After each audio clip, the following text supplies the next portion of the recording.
Struggling to beat your Block Blast high score? Don't you worry, I've got you covered. These tips and tricks will level up your game instantly. Hey everyone, welcome to Make Gaming Easy. In today's video, I'll be showing you the best strategies and tips and tricks to level up your game in Block Blast.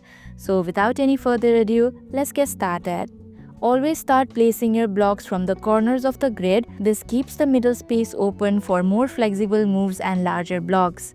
Focus on clearing entire rows or columns instead of just filling gaps. This not only earns you more points but also prevents the grid from getting crowded.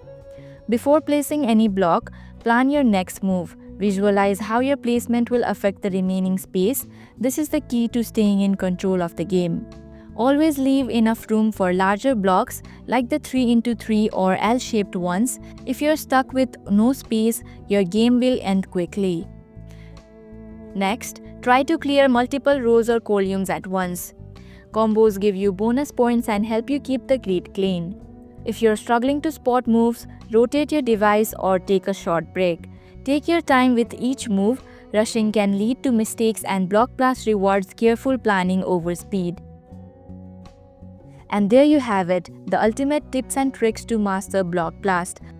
Thanks for watching Make Gaming Easy. If you like this video, hit the like button and drop a comment down if you have any questions or feedback. And if you're new, subscribe and stay updated for the future videos.